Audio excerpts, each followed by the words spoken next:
자, 이제 우리 여행자 김영하에 대해서는 얘기 좀 나눴으니까 이제 우리 작가 김영하에 대해서. 무명 시절. 네. 그때는 어떤 생각을 하면서 그 시기를 버텼는가 좀 궁금해요. 뭐 젊은이들 다 그런 구간이 있잖아요. 네. 친구들 모임에 못 나가는 구간. 그런 시기가 있어요. 있지. 공부 시킬 만큼 시켰는데 얘가 작가가 되겠다고 집에 있으면 눈치 보이잖아요. 지금 생각해보면 부모님께 좀 고맙게 생각하는 것은 좀 기다려줬다는 거예요. 지금 생각해보면 인생에서 좀 고마웠던 사람들 다 기다려준 사람들이야. 뭘 구체적으로 도와준 사람들이 아니고 제가 뭘 알아서 하겠지. 그러다가 이제 95년에 등단하고 96년에 상을 받았어요. 상을 받았어. 상금이 그때 1,000만 원인가? 꽤 우와. 그때는 큰 돈이었죠. 네. 보란 듯이 어머니 아버지 유럽 가세요. 아, 그 돈으로? 여행사 알아보세요. 유럽 보내드릴게요. 그래가지고 전액을? 그랬죠. 그러면은 처음 등단은 보통 얘기하는 유명한 대로 보통 해야 된다고 하거든요. 그렇죠. 신춘문예. 신춘문예로. 신문사. 네. 근데 제가 신춘문예에 뭘 하나 써서 보냈어요. 단편을 써서 보냈는데 거울에 대한 명상이라는 소설인데 저는 그때 그냥 어두울 때였어요. 굉장히 우울할 때 그래서 다 죽어버린다 이런 내용을 써가지고 떨어지긴 했는데 그 신문에 났어요. 이렇게 최종심에 오르면 나거든요. 김영하 씨의 거울에 대한 명상은 성애가 진한 점이 부담이었다 이렇게 써 있어요. 너무 야하다 이런 뜻이죠. 그랬는데 그 예심위원들도 있거든요. 본심 말고. 근데 예심위원 중 하나가 잡지를 하나 만드는데 그 잡지의 실차구. 잡지 이름이 뭐냐 그랬더니 리뷰라는 잡지인데 좀 젊은이들 중에 좀 이렇게 그 문화적으로 좀 자기가 관심이 있다는 사람들은 다 창간 없듯 샀어요. 그러긴 했지만 문학판에서는 아무도 인정해주지 않았어요. 그래서 거긴 등단을 한다는 것부터 이상했어요. 문학 잡지가 아니에요? 아니죠. 네, 문학 잡지가 아니고요.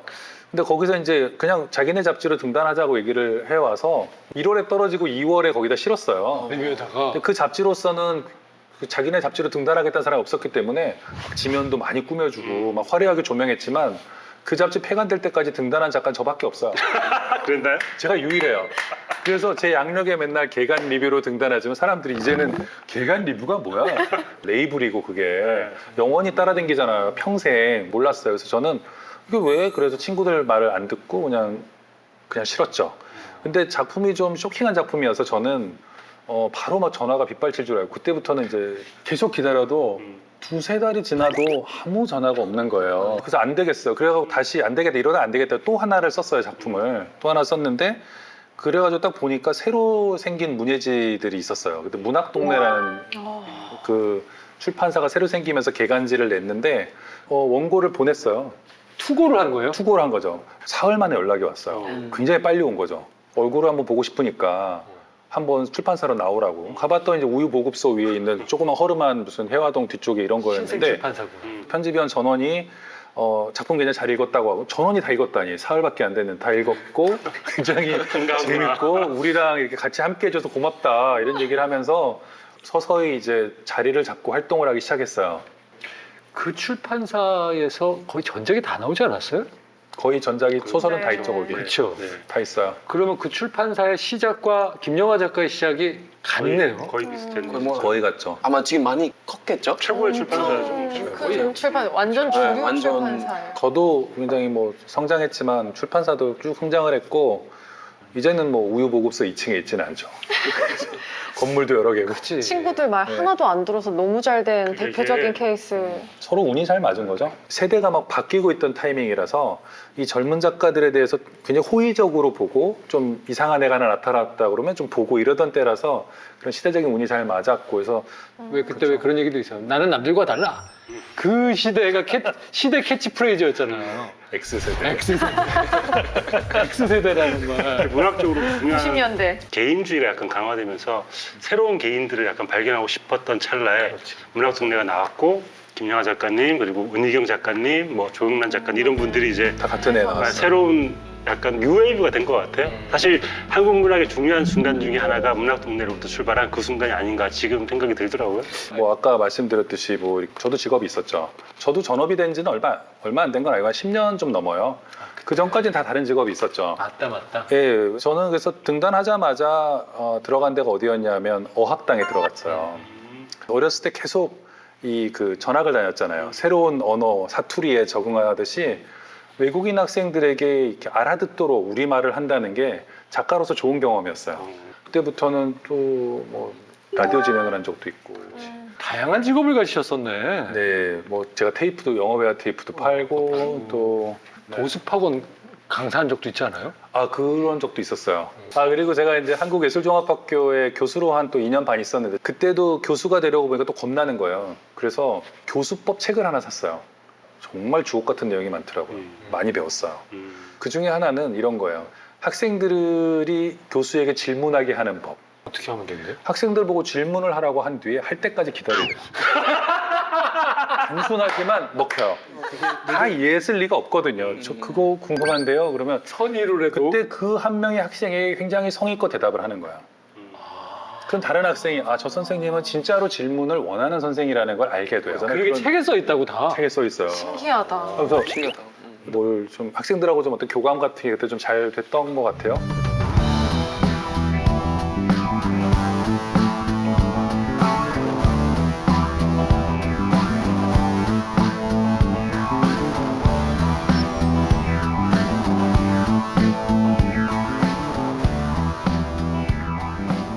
좀 저는 파격적이다. 처음에 나왔을 때 90년대 처음에 중반에 나왔었을 때 약간 어법 자체도 좀 다른 느낌이 있었고 이런 얘기를 써도 되나? 나는 나를 파괴할 권리가 있다라는 제목이 왜 사람들의 충격을 줬냐면 이런 동양 사회, 우리나라 같은 사회에서는 개인은 권리가 없어요. 그 신체 발부 수지 부모잖아요. 자기 몸에 대한 권리도 부모한테 있거나 국가에게 있거나 개인의 몸도 국가가 통제해 왔다는 것이거든요. 그래서 이런 것들이 은연중에 배어 있어요. 그래서 그 제목만으로도 약간 사람들이 충격을 받는 거죠. 이게 전통적으로 문학적이지 않은 어떤 이야기라고 사람들이 생각할 때 이거 써봐야지 이런 생각이 늘 들었어요. 그 제가 뭘 쓰겠다고 했을 때 크게 격려받은 적이 별로 없어요. 웬만하면 하지 말아라. 웬만하면 하지 마라. 예를 들면 살인자의 기억법도요. 그것도 이제 처음에 구상했을 때는 이제 여성 독자들이 소설을 많이 보는데 70대 노인이 주인공인 거는 아무래도 좀 안 좋아할 것 같다고 좀 40대 정도로 낮춰달라는 거지. 제가 안 돼, 이거 치매인데. 치매는 너무 안 된다는 거예요. 왜 그런 걸 쓰냐면서 너무 어둡고 막 그렇다는 거여서 내가 그래도 이거 써보면 재밌을 것 같은데 라고 해서 그냥 썼어요. 또 역시 오기가 생겨서 썼는데 한번 더 써봐야겠다. 그런 네, 발표했구나. 그때까지 쓴 소설 중에서 그게 제일 많이 맞아요. 팔렸고 뭐 화제도 되고 뭐 대표적이지. 내 머리는 기억을 잃어가고 있지만 내 손은 기억한다. 습관처럼 살인을 사람이 믿어. 전 괜찮으니까 어르신 괜찮으시면 그냥 가시죠. 저놈은 살인자다.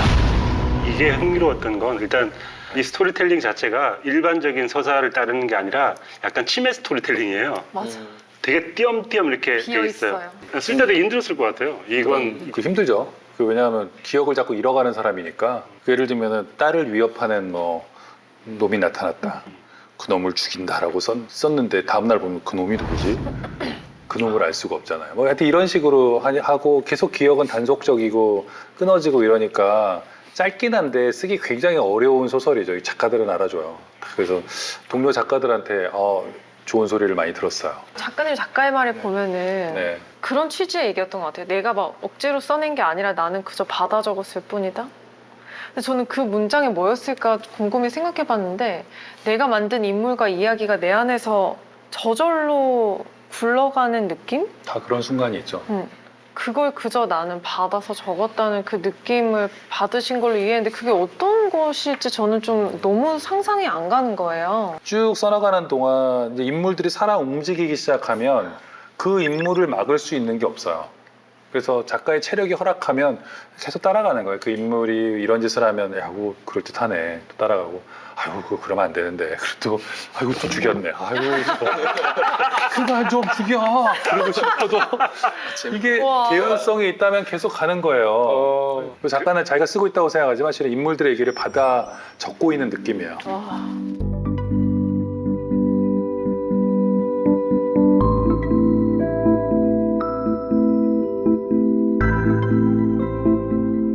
소설이라는 거는 정말 없던 거에서 그냥 막 막 세계를 창조해내는 거잖아요. 우리 정도 되면은 이미 생각해놓은 많은 깜들이 있죠. 그러니까 어떤 방문을 딱 열고 가면 벽 하나가 전체가 포스트잇인 거죠. 마음의 벽에 뭘 빼지 이 줄이 좋겠어. 그 포스트잇 하나에 다른 게 붙어 있고 다른 게 붙어 있고 떠오를 때마다 붙여놓는. 표정 봐. 농담이죠. 그러니까 그럼 얼마나 그러면은 캐릭터를 만들어야 되잖아. 캐릭터는 그냥 이거 정말 창조주잖아요. 캐릭터는 정말 온전히 작가가 만들어내는 거잖아. 일단 백스토리는 해놓는 게 좋죠. 예를 들면은 뭐 부모 얘기가 안 나와도 부모의 직업은 뭐였는지 뭐 이런 건 생각해두는 거죠. 과거사를 다 쓰진 않지만 작가는 알고는 있어야 돼요. 이 사람이 과거에 어떤 일을 했었고 뭐를 했었는지. 그래야 툭툭 던지는 대사에서도 그게 나타나지. 안 그러면 대사가 좀 자기적으로 느껴져요. 그러니까 자기가 만든 캐릭터지만 자기가 설득돼야 되는 거구나. 이 인물에게. 네. 그래서 이렇게 오래 진행되어 온 얘기, 예를 들면 왕좌의 게임이라던가 뭐 이런 것은 작가도 어떻게 보자면 이야기의 이 노예예요. 독자가 그 주인공들에 대해서, 인물에 대해서 너무 사랑하고 빠지다 보면 그것이 현실에 있는 인물처럼 생각하게 되고 더 이상 그건 작가만의 것이 아니고요. 어느 정도 그렇게 연재가 되거나 사람들 사이에 공개가 됐다면 이미 공공재예요. 예. Fall is here, hear the yell. Back to school, ring the bell. Brand new shoes, walking blues. 네, 제가 진행하는 프로그램에서 꿈이 뭐예요? 라고 특히 음악만 하는 친구들, 인디 뮤지션들 같은 경우죠. 대다수의 꿈이 지속 가능한 음악인으로 살아남고 싶습니다라는 얘기를 정말 많이 하는데 문제는 쉽지 않죠. 현실적인 문제 때문에, 금전적인 문제 때문에. 그래서 창작자들이 돈 얘기하는 것에 대해서 되게 타부시되어 있는, 금기시되어 있는 경우가 있거든요. 어떻게 생각을 좀 해요? 뭐 아까 예술가가 그런 돈과 관련이 없다. 이것은 글쎄 뭐 그렇게 믿는 건 자유인데요. 그렇지는 않죠. 밥도 먹어야 되고 자기가 예술가로서 살아가려면 계속 이 생활이 돼야죠. 그래서 제가 좀 자랑스럽게 생각하는 것 중에 하나는 저는 원고료도 떼인 적이 없어요. 한 번도? 네, 없어요. 저는 원고를 썼다 하면 정말 받아냈어요.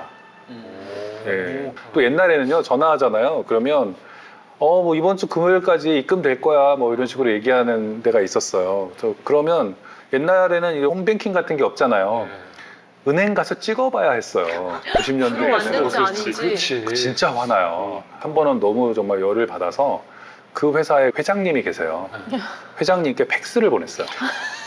팩스를 보내가지고 존경하는 회장님께 저는 신인 작가 뭐 김영하인데 몇 주째 준다 하면서 안 주고 있다. 이러실 거면 어음으로 끊어달라 그랬어요. 그럼 제가 명동 가서 할인해서 쓰겠다. 그랬더니 나 이거 저지를 거야. 나 이거 보낼 거야. 그랬더니 안 말리더라고요. 딴 작가들이, 선배 작가들 이런 사람들이. 궁금한 거지. 너무 좋지. 그랬는데 비서 같은 분이 받을 거 아니에요. 그렇죠. 회장님한테 설마 그걸 직접 줄까? 담당자한테 줬겠지. 담당자 큰일 났어 지금. 김영하 거라도 빨리 입금해.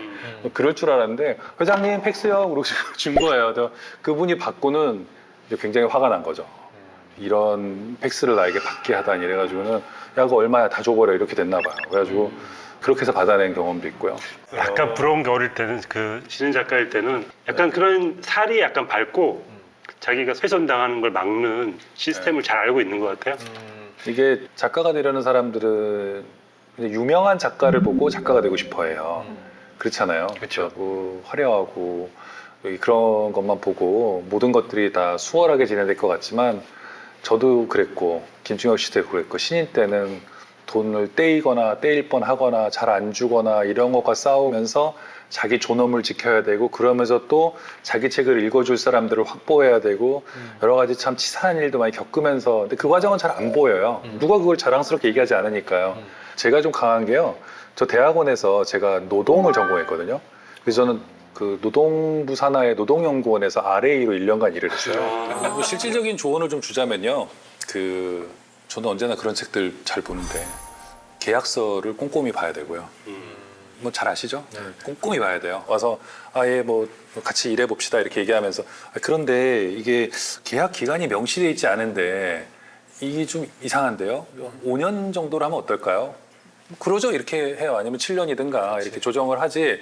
우리는 뭐 그렇게 가버리는 사람은 없어요. 그래서 그렇게 한다거나 저 계약금의 입금 기한이 정해져 있지 않은데 뭐 이런 거는 꼼꼼히 챙겨야 돼요. 그래서 결국 마지막 순간에는 계약서가 자기를 지켜준다. 그리고 계약서의 언어에 익숙해져야 돼요. 계약서를 아주 꼼꼼히 읽으면서 이게 무슨 뜻인지를 모르면 물어보고 그것도 하나의 외국어거든요. 그래서 다 읽으면서 이게 뭘 의미하는 건지를 적어도 예술계에 처음 들어오는 사람은 좀 공부를 해야 돼요. 책 사가지고 읽으시면서 공부를 해야 되고. 네. 근데 되게 중요한 거야. 이거는 작가님들뿐만 아니라 사회를 살아가는 모든 구성원한테 전반에. 필요해요. 또 하나 아쉬운 것은 제가 이제 미국에 있을 때 저도 이제 가입을 했었는데 Authors Guild라고 해서 작가 조합이랄까요? 각 작가든 아니면 뭐 뮤지션이든 사정을 잘 아는 사람들이 자기들의 권익을 지키기 위해서 단결하는 거 이거는 사실 유럽에서 오래전부터 있었던 길드들의 역할이었잖아요. 여기 일단 한번 가입하잖아요. 그러면 회비가 정해진 게 있는 게 아니고 작가의 연간 수입에 따라 정해져요. 신인이었을 때 나는 적게 냈지만 내가 이제 많이 벌게 됐다면 훨씬 많은 돈을 그 길드에 내요. 그 길드는 그럼 그 돈을 가지고 뭘 하냐면 이제 부당한 행위를 당하면 작가 개인이 전화하면서 입금 언제 되나요? 이거 사실 어려워요. 다른 일도 해야 되는데 그런 거는 그냥 길드에 얘기하면 길드에서 와서 변호사가 이제 연락하는 거죠. 그럼 줘요.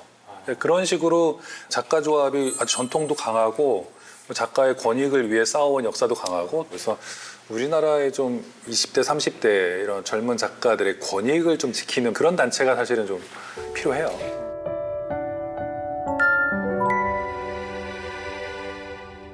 기계를 되게 좋아하신다는데 거의 맞춰서 질문 드릴게요. 지금 4차 산업혁명 시대잖아요. 네네. 지금 또 일본에서 확실합니까? 소설을 4차 산업? 네 맞습니다. 지금 소설을 쓰는 로봇이 생겼잖아요. 네네. 혹시 앞으로 미래에 대한 걱정이 많으신가요? 로봇 소설가가 나왔다고?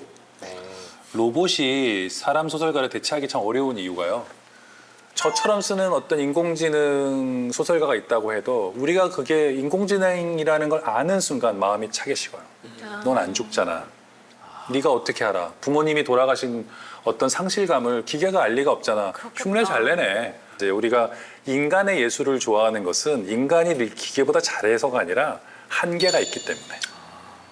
나와 같이 늙어가고 나와 같이 가까운 사람의 상실을 겪는 이런 사람은 내 마음을 알 거야. 그래서 우리 책을 읽을 때 그냥 잘 쓰네 이러면서 평가하면서 읽는 게 아니거든요. 어느 순간 몰입해서 작가가 내 마음속에 들어왔다 나간 것 같다. 맞아. 이 마음을 어떻게 알지? 라고 해서 하는 건데 그걸 기계가 하면 어디서 베낀 거야 이거? 그래서 어디서 아는 척이야? 어디서 하는 척이야? 이게 진짜로 그걸 안다고 생각하지 않죠.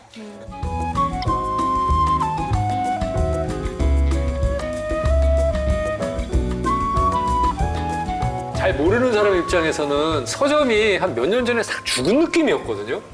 근데 최근에 조금 다시 이렇게 매력적인 공간으로 네. 많이 몇 년 사이에 우리 작가님이 이번에 동네 서점 에디션 냈잖아요. 그런 거 보면은 그런 쪽으로도 굉장히 애정이 많으신 것 같아요. 그다음 그건 몰랐어. 동네 서점 에디션이 완전 있다고 달라요 해가지고. 표지가. 네. 아예. 여행의 이유가 그렇죠. 다른데면서요. 나와 있죠. 흰색 책 말고 알록달록하게 이렇게 다른 에디션도 있고. 그게 동네 책방은 다른 온라인 서점, 대형 서점처럼 10% 할인할 여력이 별로 없어요. 맞아요. 그리고 뭐 굿즈 같은 걸 줄 여력도 없고 마진이 너무 없으니까 자기 임대료 내고 그래서 동네 서점에서만 살 수 있는 책을 내줘야 된다.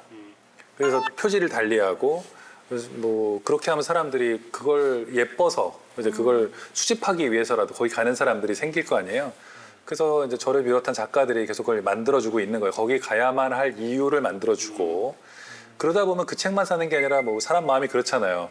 그래서 좋아하는 작가가 동네 책방 에디션을 냈다 그래서 갔는데 간 김에 이제 보니까 이런 책이 있었네. 사게 되는데 몇 권 더 사갖고 나오면 동네 책방이라는 저는 이제 그걸 출판기 모세혈관이라고 생각하거든요. 그러니까 온라인 서점들은 동맥이죠. 근데 동맥만으로 인체가 구성되진 않아요. 모세혈관이 잘 있어야 되는데 이런 생태계가 잘 돌아가려면 거기도 뭐 자선 사업이 아니잖아요. 책이 팔려야 되죠. 그래서 그런 것들을 만들고 있고 기회가 되면 뭐 지난번에 뭐 동네 책방 제가 다니면서 게릴라 사인회라고 해서 연재 사인마. 연재 사인마라고 해서 자기가 직접 붙인 거죠? 아이고 출판사 직원이 붙여줬어요. 연세 예. 사인만? 연세 사인만. 붙여주고 약간 후회하고 있어요. 아, 자기가 쓸 건데 이게 너무 이게 유행어가 돼서 그냥 그날 아침에 제 SNS에 올려요. 오늘 내가 어느 서점을 방문할 것이다. 뭐 광주에 뭐 어디다. 그러면 이제 그날 와서 1시간 동안만 딱 사인하고 제가 떠나는 거예요. 이제 계속 그걸 했었는데 그 김에 사람들이 이제 아 우리 동네 사실 이런 서점이 있었구나. 대부분 임대로 싼 데 있다 보니까 대로변에 잘 안 보이거든요. 조그만 골목으로 들어가야 되고 그래서 생각보다 좀 반응도 좋았고 또 서점 하시는 분들도 좋아하시고 동네 분들도 좋아하셔서 뭐 그런 기회가 있으면 네, 하려고 하는 거죠. 출판계도 그렇고 음악계도 그렇고 이게 성적이 중요하잖아요. 어찌됐건 간에. 그렇죠. 근데 초반의 승부가 다 음반은 다 나거든요. 그렇죠. 음원은 출판계는 그런 어때요? 면이 있어요. 한 일주일에 집중이 되는데 사실 동네 책방 에디션을 내면 약간 분산되긴 하죠. 순위 집계 같은 거 할 때 뭐 대형 서점에서 순위가 올라야 되니까요. 오히려 작가한테는 불리한 방식. 불리한 거잖아요. 그렇긴 한데요. 결국 이 동네 책방들이 그냥 책을 팔아주는 데가 아니고요. 거기서 사람들이 독서 모임을 되게 많이 해요. 그래서 독서 모임들이 뭐 4개, 5개 막 이렇게 굴러가고요. 그 풀뿌리 조직이랄까? 독서계에는 사실 그런 거예요. 그래서 뭐 그런 게 되게 중요해서 같이 책을 읽는 사람을 만나야 힘이 되거든요. 그 사람들이 그냥 책을 우리가 스스로 잘 읽겠지라고 생각하지만 잘 안 읽잖아요. 모임을 하게 되면 할 수 없이 일주일에 한 권 또 읽게 되고 또 한 달에 한 권 읽게 되고 작가들이 좀 그런 공감대가 있어요. 동네 책방들은 살아남아야 되고 이게 건강하게 여러 동네에 아주 가까운 곳에 자기가 좋아하는 사람들, 좋아하는 책을 만날 수 있는 모임들이 자꾸 조직되면 좋죠.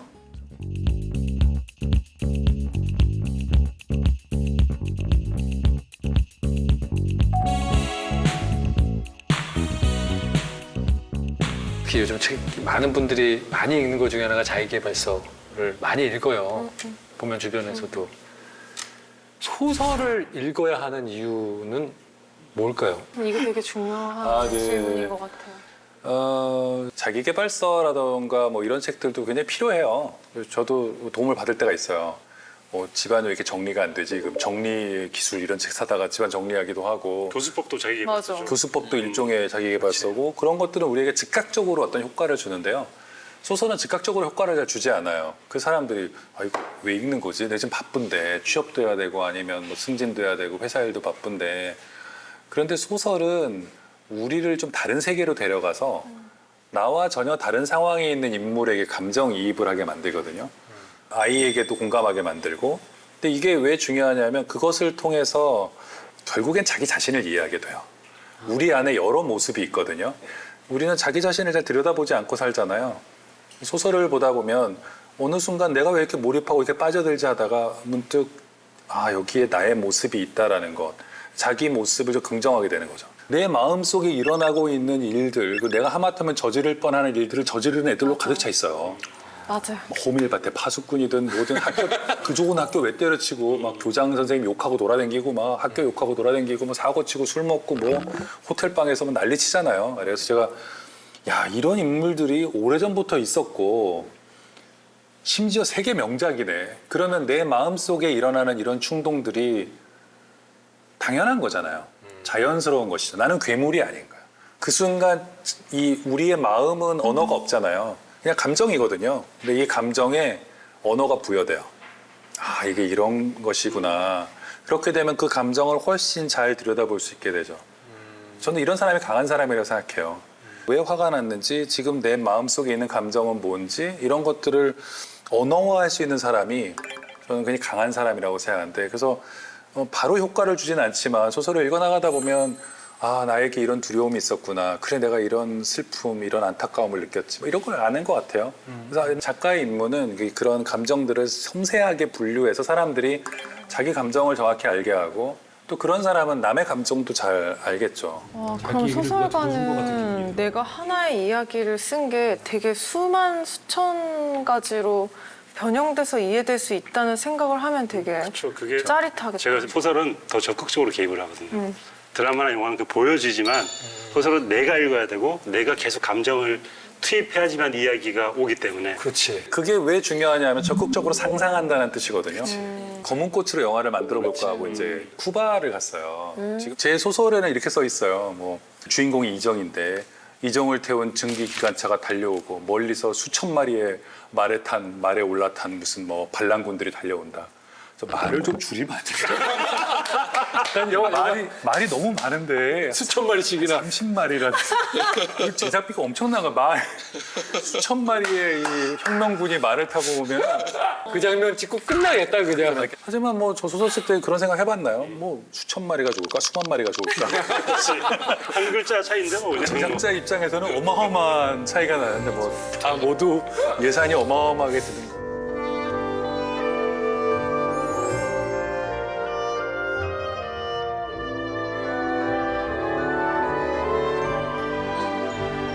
젊은 예술가들에게 뭐 조언하는 지지 않는 것이 굉장히 중요합니다. 이기는 것보다 지지 않으면서 오래 버티면 언젠가는 기회가 올 수도 있어요. 근데 너무 처음부터 이큰 성공이라든가 정말 환호 이런 거 생각하면 오래 버티기 좀 힘들어요. 그죠? 지지 않으면서 끝까지 견디는 거 굉장히 중요하다고 전에부터 생각하고 있었어요.